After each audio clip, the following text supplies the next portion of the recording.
আরে না, আরে বিপদে পড়ে গেছি গো, বিপদের বন্ধু কেউ নাই। এই যে সুপার সোনিতে আমরা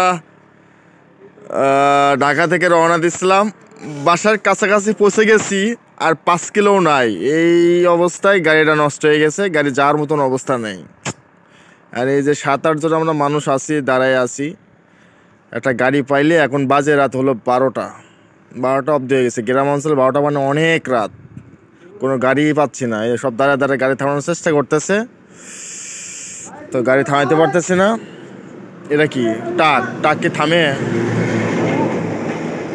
এই 7-8 জন 10 জনের মতন আছি আমরা, এখন মহা বিপদে পড়ে গেলাম। এখন কেমনে যাইবো এই গভীর রাতে? এলাকায় শীতও পড়তেছে, চরম আকারে শীত পড়তেছে, বৃষ্টি হয়েছে দেখতেছি।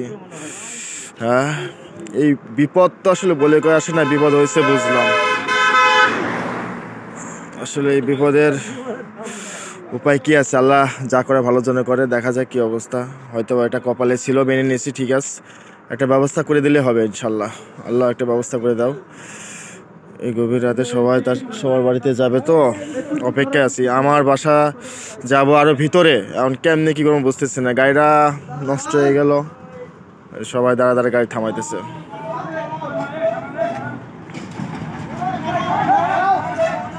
গাড়ি থামানোছে, পাইছে একটা কোনো রকম এই গাড়ি।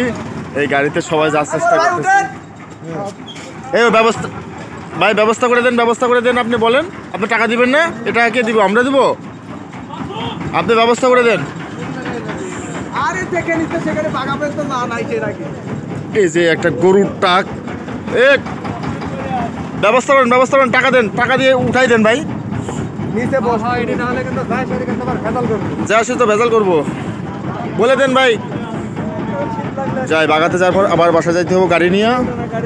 এই অবস্থায়, রাতের অবস্থা, আর কি করার, কিছু করার নেই।